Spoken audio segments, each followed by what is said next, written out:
কাকে তুমি ভাত কাপড় দেবে? বলো কাকে দেবে? তা জেনে তুমি কি করবে? জানা প্রয়োজন, জানা প্রয়োজন, কারণ এই পরিবারের সদস্য আমরা, তাই আমাদের জানা প্রয়োজন। দাদা এসব কি হচ্ছে? কিসের ভাত কাপড় কালকে? কাল তো পার্টি আছে, তুমি কি নয়নাকে ভাত কাপড় দিচ্ছ? কি বলছিস তুই? নয়নাকে ভাত কাপড় দেবো আমি? আমার কি মাথা খারাপ হয়ে গেছে? তাহলে কাকে কাকে ভাত কাপড় দেবে? যদি বলি খুকুমণিকে।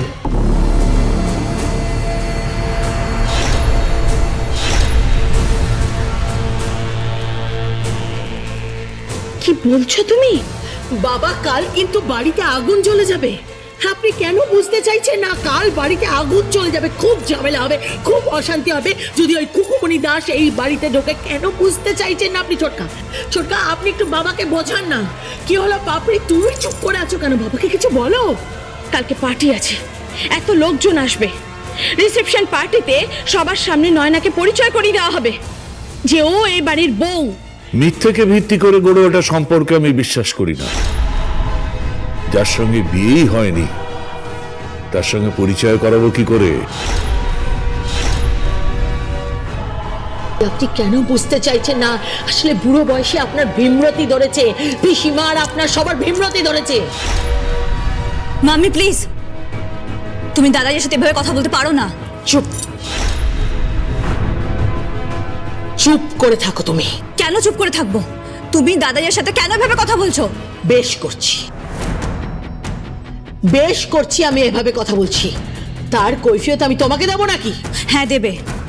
তুমি দাদাইয়ের সাথে এভাবে কথা বলবে না। দাদাই যা বলছেন ঠিক বলছেন। চুপ করো। দাদাই কি ঠিক বলছে? হ্যাঁ, না করতে পারো না। তুমি যেটা করছো সেটা অন্যায় করছো। তুমি নয়নাকে এবারের বউ হিসেবে রিপ্রেজেন্ট করছো সবার সামনে। এটা যদি সবাই জানে তাহলে তোমার সম্পর্কে কুৎসিত ধারণা করবে। কি করে জানবে? বলো আমাকে, কি করে জানবে? কেউ সত্যিটা জানতে পারবে না। আমার শুধু একটাই ভয়, ওই খুকুমণি দাস, ওই খুকুমণি দাস যেন এই বাড়িতে কালকে না ঢোকে। ঢুকবে, এ বাড়িতে ঢুকবে। সকলের চোখের সামনে আমার দাদু ভাই ওর সিঁথিতে সিঁদুর দিয়েছে, বিয়ে হয়েছে।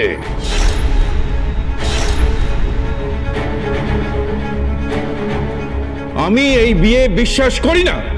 আমি বিশ্বাস করি।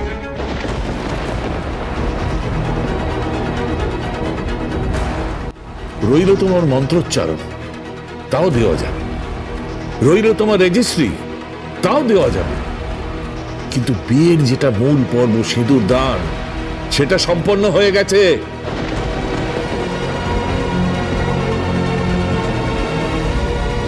তাই এই মেয়েটাকে আমি আমার নাতবউ করে স্বীকার করে নেব।